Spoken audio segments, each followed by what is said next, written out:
everyone. My name is Mike Schrage. I get to serve as president here in Joplin, Missouri of Good News Productions International, GNPI. And since the beginning of the lockdown and pandemic last year in March, we initiated a program called Faith Greater Than Fear. And in this program, we just have some conversations with people who have a faith in God and a love for Jesus and are led by the Spirit to continue to make a difference in a time when our world is really looking for guidance and help. And so we have had opportunities to talk with local business people, with community leaders, and with spiritual leaders. And today I get to not only talk to somebody who is a great couple in spiritual leadership, but also dear friends of ours, and that is Tim and Rebecca, and I know her as Becky Talley. So the Talleys, welcome. Thank you. Thank you. It's very, very good to be with you. Very honored. All right. So we're in Joplin. Our audience here is wanting to know where you're at. You're in Lubbock, Texas. Great state of Texas here. Give us just a little bit of background immediately why we've got both of you, and then a little history of what you've done, just so our audience can kind of warm up and get to know both of you. Okay. Just going all the way back, Rebecca grew up in Bangkok, Thailand. I grew up in a little ghost town in New Mexico. We met at Lubbock Christian University, got married, and were in ministry here for a few years. And then we went to Africa, went to Kenya as missionaries from 1985. We lived there for 20 years. And then we moved south into Tanzania and were there until 2012. So a total of about 27 years as missionaries. We came back to the Broadway Church of Christ, which supported us and still supports us, and fell into ministry, campus ministry, college ministry here at the Broadway Church of Christ at Texas Tech University, Lubbock Christian University, and became college ministers, campus ministers. And we did that. And I'm still doing that. I'm the international student minister at Broadway Church of Christ. Rebecca had to retire because of her ALS diagnosis and pulled away from work in 2019. And so we love ministry. We loved our international student ministry here. That really our experience in East Africa, I think, really equipped us and helped us in that. So that's kind of where we are today. Is that kind of what that cover everything, Mike? Well, it doesn't cover everything, but it gives us a start. Okay. You've got 3 lovely daughters. Yes. And 4 grandchildren. That's correct. And we got the opportunity because the Schrage family served 20 years in Kenya. So they were years overlapping the Talley family. And we have fond memories of monthly meetings and also rafting the Nile and going to exotic places like Zanzibar together and others. And so we just have had deep honor and respect and friendships through the years with you all, our kids and your children, and ours are in ministry, your children are in ministry. Fill that in just a little bit to let us know a little bit about your kiddos. Yes, our oldest, Elizabeth, is married to Brian Harrison. They work in North Africa. We'll just leave it at that. I think for security reasons, they don't want to name the countries, but they work with Pioneer Bible Translators, and Brian is the African coordinator. Is that what his title is? He's the of Pioneer Bible Translators, and Elizabeth works in the same capacity over the continent with missionary care. But they've been very involved in Bible translation in 2 different languages, and God has done wonderful things there. There's thousands of people have come to Christ in those groups that they've translated scripture in, and churches are being planted and among refugees that are going back into their country. And so some really good things are happening there. And they have our 3 granddaughters that are 10, 9, and 5, and they're there and love living in North Africa and speaking Arabic. And then we have our middle daughter, Deb. She's a school teacher. married to Josh Kirby, and they live in Dallas, Fort Worth area. And our youngest, Abigail, married to Morgan, and she's a nurse. And they have our youngest grandson, and we enjoy living only about 5 hours away from them. So that's good. So a little bit of the history, a little bit of the family. Let's get to the point where, we're just coming out of lockdown, a lot of 2020, a lot of people would like to forget. And one of the highlights that memorably will be remembered is loss, the word loss. We lost freedom, we lost jobs, we lost loved ones, we lost health, we lost all kinds of things, hope for some. And in the middle of that, you have your own journey of some loss.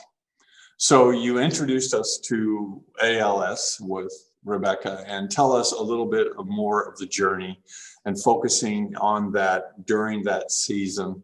What would you like our audience to know just in the physical side of the journey? And then we'll get into some of the lessons you're learning as God works you in what you call together this sacred journey that you're on. Yeah. And you remind me if I forget something, but yeah, Rebecca was diagnosed in 2019 in the spring. And at the time, it was just leg weakness. But now she cannot walk. She's in a wheelchair. She's lost the ability to speak. She's getting all of her nourishment through a feeding tube. She eats a little bit of ice cream. She still eats ice cream, a little bit of yogurt. So we've had significant loss since 2019, actually, and the end of 18. And actually the pandemic and being in our home, we were already on this trajectory of kind of pulling back, and it, in some ways, it didn't help at all to be cut off from people. And there were times that we almost relished the fact. Would you agree with that? That there were times that we had an excuse to slow down. I think Rebecca and I have always had a work ethic that made us feel guilty if we weren't doing something. And I know you guys are probably the same way. And there were in some weird ways, maybe a blessing kind of ways, everyone was having to slow down. And so it wasn't totally a negative experience for us. And that I think our souls, are you agreeing with any of this? If our souls needed a time of withdrawal, we had connections with doctors and with our staff at Broadway and members to the degree we wanted it, but it also it was a very comforting time of just mainly us and family that would come to see us. And so we had a lot of, I know everyone had a lot of mixed emotions during this, but Rebecca's actually an introvert by nature, even though she could be very extroverted when she's in ministry. I'm pretty much an extrovert. It was a little harder on me, but there were times that she enjoyed the quietness and for me to be home and working from home as well. And so we did have a lot of loss, but we also, maybe we're one of those strange couples that there were parts of that we kind of enjoyed, that everyone was slowing down and we didn't feel as guilty for not being so active and busy. I don't know. So a bit of a well-deserved and reflective sabbatical, where as a couple, the crucial, fundamental things like relationships with the Lord, with one another, got to be highlighted more. Help us see into, I know I was in your home less than a month ago, and you've always shown to everybody just your deep love for Jesus and your deep love for one another. It's been one of your Thank you. calling cards. One things we've always appreciated and still sense that in the midst of a journey and having a spouse in a wheelchair. One of the things when I go for my annual medical exam, the nurse taking all my information says, "So is there anything, Mr. Schrage, that's changed since the last time you've been here?" And I say, "Yes," every time. And so they're there ready to write it down and they go, "So what is it?" And I say, "I've gotten older. All the parts are more worn out." Yeah. And You did. that is true for all of us, but for you all and for you, Rebecca, it is in living color. You see it. We should know it here. It starts to show a little bit in our bodies, but in 24 months, you've seen it in living color. It's getting worn out. It's getting older. Yeah. Talk to us a little bit about the lessons learned in that journey of losing, because you were such a vibrant woman. Tim, tell us, our audience, just a little bit of all that she did activity-wise. And just to set this up, and Rebecca's going to push a button here and let her voice-generating computer hopefully speak for her. And these are her words that she types with her eyes. This is an eye gaze technology. She types with her eyes into this machine. Wow. But it's very true. Rebecca was taught me how to scuba dive. She was a runner. She did karate when we were there in Kenya. She was always the one wanting to get me off the sofa and go do something active. And she was the one who was always wanting an adventure and wanted to climb Mount Kenya. She was the kind of the perfect example of someone who was full of energy and life. And that was I think part of her, a big part of her identity of being a missionary and being an active person who loves adventure. And I think losing that identity was a huge setback for her. Why don't you push this button and let's see if you can. Relinquishing my false identities was formidable. These identities, initially, the diagnosis of ALS did not fill me with fear. But as it took control of my body, there was a growing fear that I was losing myself, my identity, the core of who I am. When we came back to the United States after being in East Africa for 27 years, it was difficult for me. I did not realize how much I placed in that identity. After a year or two in the States, I finally stopped wearing all of my African paraphernalia all of the time. But I found other identities emerging to take its place.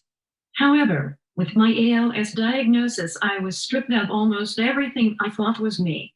My independence, my ministry, sports, adventure, living in Africa were all things I could no longer do. Even now, I have to stop myself from mentioning things that I used to do and counted as one of my identities, just so I won't be seen as an old lady in a wheelchair. I hope everyone caught all that. But I think the loss of identity and something Rebecca and I, we communicate with our daughter. All of our daughters, but mainly our daughter who lives in North Africa on WhatsApp. And so I'm privy to some of her emails, and our daughter Elizabeth was asking Rebecca about the loss of speech, which has been her hardest loss so far, I think, harder than the ability to walk or eat. It's been this loss of being able to communicate who you are and what you want. And our church has been participating in this Read the New Testament in 30 days. And Rebecca's doing really well in that. And she said, it's amazing how easier it is to listen when you can't talk. And how I know she said before, the ability not to stand, the sitting position of being in weakness in a wheelchair, I think makes one even more aware of it helps you see clear. Normally we want to stand up tall to be able to see her seat of weakness, position of weakness, and not being able to speak has caused her to be very sensitive to things that maybe she wouldn't have picked up on otherwise. It's interesting, the year before Rebecca began to have issues, one of the books that she taught college students, and she did a series on Barbara Brown Taylor's book, Learning to Walk in the Dark. I don't know how many of you are familiar with that book, but it kind of talks about it's in the darkness that we see the stars. We don't see those during the daytime. And some of God's greatest lights and gifts are things that are really discovered in darkness and learning. And I think Rebecca has the sacred journey is one that she's grown a lot in ways that she wouldn't have probably otherwise. So thank you, first of all, Rebecca, for sharing your thoughts, and Tim, for you kind of adding more context around it. The other thing, there's so much there to unpack. I think people, can feel sorry for themselves. And if we just look around, we can see a lot of other people having probably tougher journeys than maybe what I'm thinking I have at this time. The whole thing of losing our identity, I think of how the call of Christ is that we are to do that. And his call is to surrender. And I'm not sure we fully understand what he's asking in lordship is everything. My right to speak, my right to stand, my right to health, my right to justice, my right to food, my right to wealth, everything, my right to have children, to marry, whatever. I have no right to any of it. Yeah. None of it. That's exactly right. And that loss of identity, only then truly does Christ come in and on us, and we wear him as a garment. We put him on, is what Ephesians says. And so you're living illustration of that. And I thank you for that. Tim, I want to talk a moment and move from, and before I do that, put the plug in. People, if you have an opportunity to ever give to anything for research for ALS, do it. In moving, though, from Rebecca's journey is one of the ways I've noticed people who've spoken my life have been men and women who have had children and journeys where they've had tremendous loss of a spouse, children who've had special needs or special severe handicaps, and their journey in those times, their seasoning has allowed them to speak into my life. I see very much wisdom from them. I seek them as role models. And I know that's true of you as well, Tim. Talk to us a moment and to those who've had a loss or who are going through a loss as you go through a loss with a spouse in her capacity to eat, in her capacity to walk, in her capacity now to even communicate and be her translator and still her lover, still her support, still her. What's it teaching you? What would you say to those with spouses or with those who have had a loss of some type, either in the pandemic or some alike in their journey? What have you learned yourself? That's a great question. And I know Rebecca would love to speak at this moment because I have certainly not been exemplary in all cases. I have the I have the blessing of being I'll be 65 soon. I'm going to retire at the end of the year from ministry for a while to step into that. I'm at a place where I can do that. And I think I've learned it's okay to let go. It's okay to let go of things it's okay to reprioritize. This has recentered me in ways that I wasn't expecting it to, I think. And Rebecca would be the first to say, I don't always do that very gracefully. There are times that anger, I deal with anger, maybe not at Rebecca, but I get angry at situations. And I don't think I'm ever angry at God. I think we feel so blessed and so fortunate for being in, words we use often, for being in a bad place with ALS. We're in a great place geographically, socially, spiritually, with our church, surrounded by family that loves us. I think I'm in a reading group with some 4 or 5 guys, and we're reading a book called 10 Dumb Things That Smart Christians Believe. And the very first chapter is one of those dumb things, kind of the urban legends, is that faith fixes everything. And one of the quotes from this guy, I wrote down his name, is Larry Osborne wrote this book.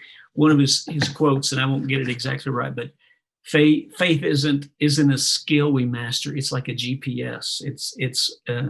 It's not the shield that protects us from everything, but it is. It doesn't protect us from hardship. It doesn't protect us from ALS, but it is something that recenters us, that reforms us and focuses us. And a GPS, even though we can't always trust GPS, but normally, even when it's against our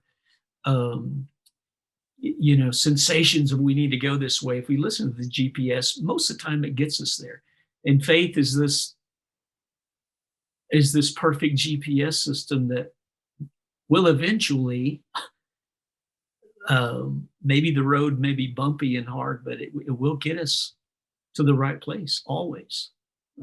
Faith in God. And I think remembering that has reminded me of, I think I've been reminded of that, and I've appreciated that more, that faith is not so much what happens to you, but it's just how you respond to everyday things. And that I have a chance to be transformed today in a way that, and maybe in a more deeper way than I was being a missionary, preaching and teaching and doing all this, that God is still wanting to work on me and transform me. And how can I be shaped? How can we be shaped? And I still learn from my dear wife every day, who uses these words, sacred journey, and talks about listening deeply to God. And so I think that would be a main thing, just that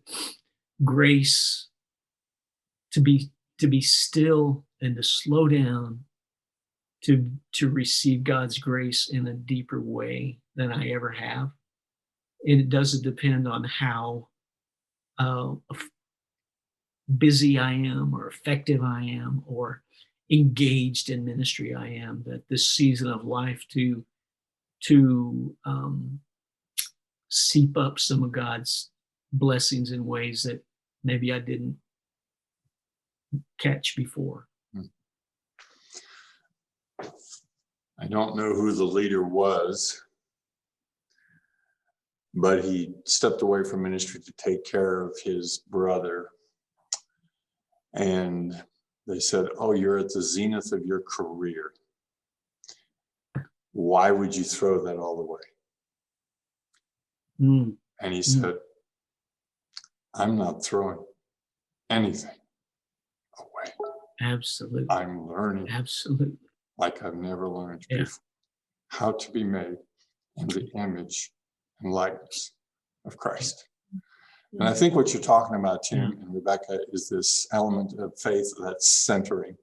I've got a 30-year-old friend who has been a victim of human trafficking for 30 of her 35 years. Has become a Christian in the last month and a half. She has a very dire diagnosis. She probably will not live to be 40. She's now got double stomach tubes, both for the stomach and for small intestine. She became a Christian, and to your point, it was after she was baptized, she got both surgeries for tubes. She now has a port. She left just today with my wife to get an infusion to be fed because the ports are not working in stomach tubes.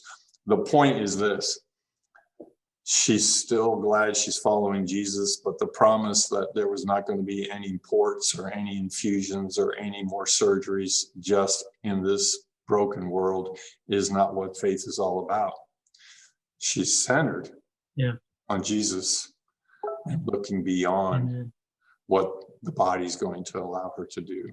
And she too was an active woman, ran marathons, did all kinds of things, but now is single and so forth. But in closing, and we could talk for so long, but I want you to share a story that you shared before the program started, because I want us as an audience to really learn how to maybe do a bit better in responding to people with loss, of whether it's a job or a physical capacity or eventually a loved one physically, losing them to death.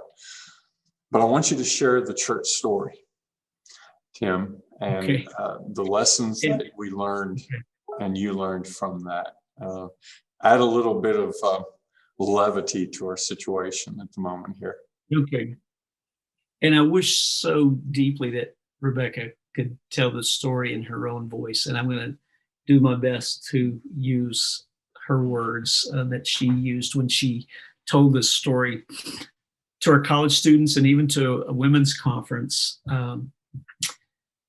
We began to suspect at the end of 2018 that Rebecca had ALS, but we went to Mayo Clinic in Arizona 2 times in February and March, and we learned in March of 2019 that yes, she's dealing with ALS. We came back to Lubbock, Texas, flew back in, and got into church. In the church service a little bit late. We didn't really talk to anybody before. And so as soon as worship was over, this was in March of 2019, a lot of the church knew that we had been to Mayo Clinic, and we're praying that our elders had prayed over us. They had anointed Rebecca with oil. There's so much interest in what was going on with her. And so all these people gathered around Rebecca and were finding out what we had discovered in Mayo. And we have one good friend, Gayle, who's a little earthy, anyway, and she literally elbowed her way through some of the little old ladies that were gathered around Rebecca. She grabbed Rebecca by the arms and she said, "Rebecca, did you find out anything?" And Rebecca said, "Gayle, I did." And she said, "Well, what do you have?" And Rebecca said, "Gayle, I have ALS." And Gayle threw her head back, and in a very loud voice, most of the people that were still in the auditorium heard this. She yelled, "Holy shit." Excuse me for saying that, but those were her words. And everyone turned around and was like, "What? What did she say?" And then she burst into tears. And Rebecca, when she would tell this story, saying that for weeks and months, she heard a lot of the Romans 8:28. Well, all things are going to work together for good, and God has a reason.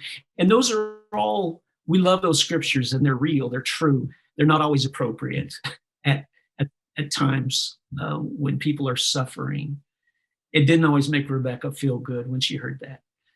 But we ended up laughing that day, and Rebecca has reflected a lot on that since that time, going, there was nothing more appropriate than what Gayle said that day.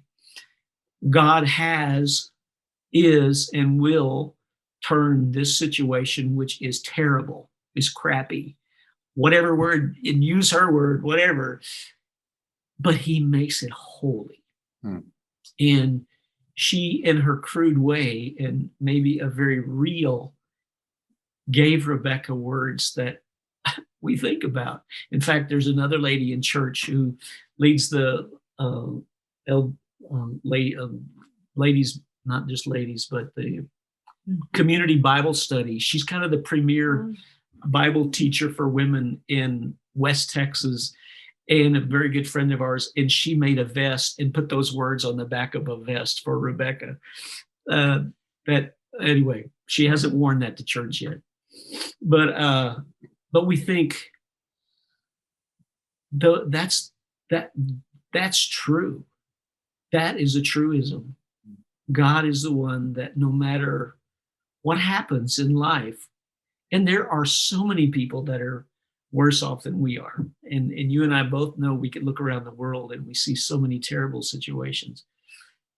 But God is the only one that can make these things holy. He can redeem those things. And we try to live in that reality every day, that in the suffering, in the sadness, in the discouragement, God's making this holy, and we give it to Him. It's worth it, she said. Worth it. It's worth it. Well, Tim, thank you for sharing the story. Rebecca, thank you for admirably walking the sacred journey. Thank you. And for letting us as an audience just have a little glimpse into the home, into the thoughts, into the feelings, and into the kind of manufacturing of Christ-likeness that's going on with you and with your wonderful husband, Tim. So we love you guys. We thank you. We will continue to pray. Any last words you want to share with our audience before we sign off?